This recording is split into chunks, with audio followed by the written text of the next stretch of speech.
आपण ऐकत आहात जगद्गुरु तत्वदर्शी संत रामपालजी महाराज यांच्याद्वारे लिखित पुस्तक जगण्याचा मार्ग। विषय सुदामाजी पंडित होते।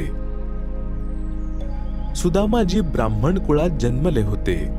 निर्धनता शिगेला पोहोचलेली होती। अनेक वेळा मुले उपाशी देखील झोपत होती।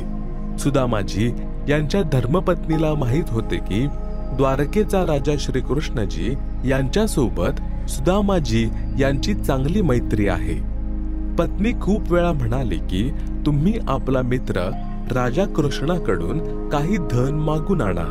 सुदामाजी म्हणत होते की पंडिताचे काम मागणे नसते, परमात्म्याच्या विधानाला समजून त्याच्या अनुकूल जीवन व्यतीत करणे असते। गरीबदासजी यांनी देखील म्हटले आहे की गरीब नट पेरणा कांजर सासी मांगत है भटियारे, जिनकी भक्ति में लो लागी वो मोती देत उधारे।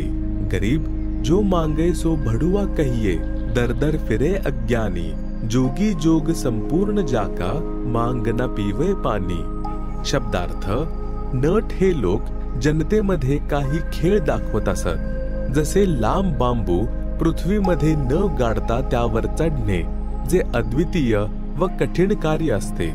त्या खेळाच्या समाप्तीनंतर कटोरा घेऊन तमाशा म्हणजे खेळ पाहण्यासाठी उपस्थित असलेल्या लोकांकडून रुपये पैसे मागत असत। याच प्रकारे अन्य जातीचे व्यक्ती कंजर, सासी, भटियारे आपली कला दाखवून रुपये किंवा धान्य म्हणजे गहू, बाजरी, हरभरा मागत होते।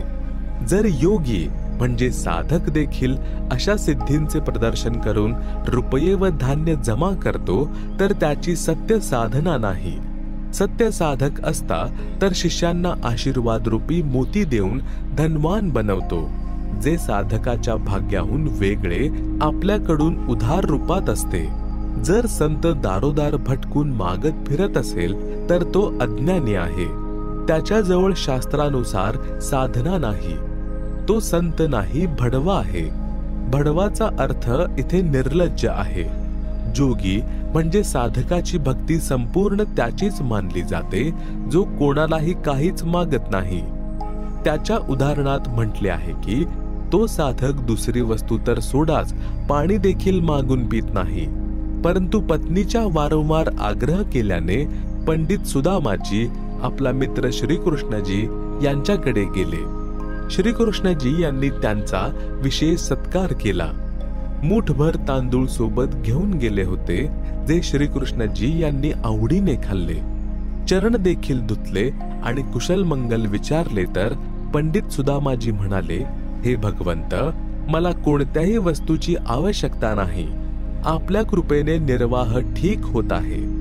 एक आठवडा श्रीकृष्णजी यांच्या जवळ थांबून सुदामाजी घराकडे निघाले। एक वेळा देखील म्हटले नाही की थोडे पैसे द्या।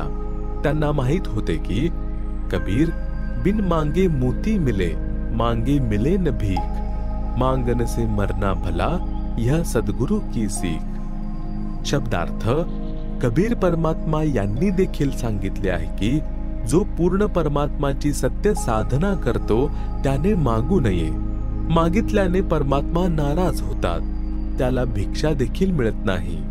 त्या साधकाने परमात्मावर विश्वास ठेवून काही मागितले नाही तर परमात्मा त्याची इच्छा पूर्ण करेल, म्हणजे मोत्यासारखी बहुमूल्य वस्तू सुद्धा देईल।